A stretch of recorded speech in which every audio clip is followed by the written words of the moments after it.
Соңку бир нече күн катары менен УКМК кызматы Кыргызстанда тыюу салынган диний агымдардын ондогон мүчөлөрү алардын лидерлери кармалганын кабарлап жатат. Маалым болгондой, Жалал-Абад, Баткен облусунда тыюу салынган агымдарга экстремисттик ишин уюштуруу, жарандарды жалдоо, ыктоо жана анын ишине тартуу боюнча бир катар тинтүү иштери жүргүзүлүп, экстремисттик топтун лидери жана Якын Инкар диний экстремисттик кыймылынын 9 мүчөсү кармалган. Андан тышкары аталган Якын Инкар кыймылынын Баткендеги 12 мүчөсү, Жалал-Абад облусундагы 11 жаран Хизбут Тахрир уюмуна мүчө болуудан ыктыярдуу түрдө баш тартышкан. Мен Кыргызстан законун колдоймун.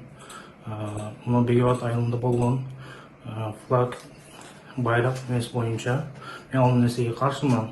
Бүгүнкү күндө толук кандуу равышта Хизбут Тахрирдан кайтканмын. Азыркы жаштарга ошо айтарым, бул уюмга кошулуп баштыгын айтам. Мен мусулмандарды буга жакын жолобоштукка чакырам. Бегебат айылынын жаштарында дагы бул уюмга жакын жолобоштукка чакырам. Өлкөдө тыюу салынган ар кандай диний агымдардын көбөйүшү мамлекет, анын ичинде калк үчүн кооптуу экени бир катар эксперттер тарабынан айтылып келет. Алардын жүргүзгөн идеологиясы өлкөнүн бүтүндүүлүгүнө, ынтымагына кедергисин тийгизүү коркунучу бар деп эсептешет. Буга чейин Юлканы өрттөшкөн, булар 8 мартка каршы ушундай да акырындан келатат күчөп. Акыркысы мына желекти өрттөдү да. Ошо менен бүгүнкү күнү УКМК жакшы күрөшүп атат. Өзүңүздөр көрүп атасыңар, күнүгө камап атат, кармалып атат.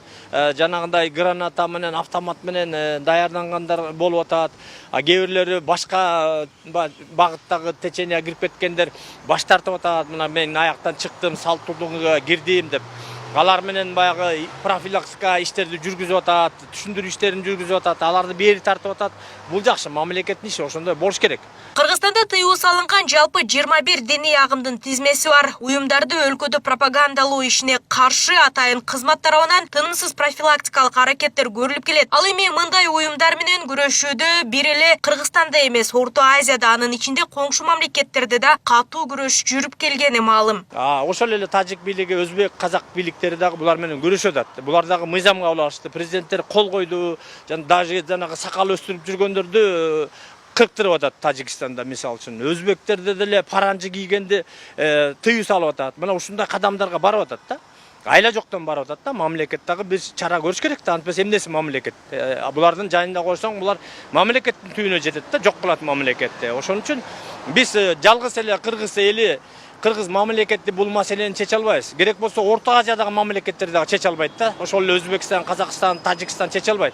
Муну бүт дүйнөсү биригип туруп жанагы радикализмге каршы турушубуз керек да. Андан тышкары ислам динин жайылтууда да мыйзамсыз аракеттер бар экени жашыруун эмес. Атайын кызмат тарабынан өлкөдө мыйзамсыз иштеп жаткан диний балдар лагери жана медреселер аныкталууда. Ушул жылдын 19-июнунда Мариям аталышындагы диний лагерь учеттук каттоосу жок 9 жаштан 19 жашка чейинки кыздар үчүн тажвид, намаз окуу, дуа окуу, ошондой эле балдарды диний жактан тарбиялоо ишмердигин жүргүзүп келген. Лагерде өрт коопсуздугу, санитардык эпидемиологиялык нормалар, билим берүү программаларынын жол жобосу сакталган эмес. Окутуучулары менен тарбиячыларынын педагогикалык жана диний билими жок экендиги аныкталган. Мындан улам аталган кемчиликтер жоюлганга чейин лагердин иши токтотулган.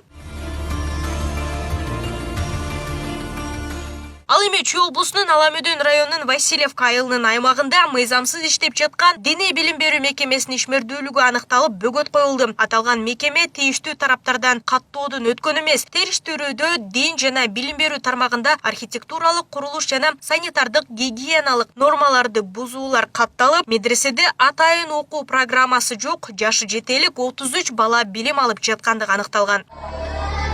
Жаткан жер экен. Өлкөдө мыйзамга жана диний талаптарга каршы келген мындай көрүнүштөр арбын экени маалым. Андыктан атайын кызмат жайкы эс алуу мезгилинде балдар үчүн диний лагерь калк арасында кеңири жайылганын, буга байланыштуу ар кандай салттуу эмес диний агымдардын жактоочулары тарабынан ар кандай шектүү окуу борборлору жана лагерлер мыйзамсыз уюштурулуп иштеп жатканын белгилейт. Буга байланыштуу УКМК ата-энелерге диний билим берүү мекемелерин тандоодо алгач аталган окуу жайлардын ишмердүүлүгүнүн мыйзамдуулугун текшерип алууну сунуштайт. Ошондой эле өлкө аймагында тыюу салынган диний агымдардын мүчөлөрүнө кылмыш жоопкерчилиги каралаарын эскертип келишет. Нурзада Сыдыкова, Арген Салбаров, Регион, Бишкек.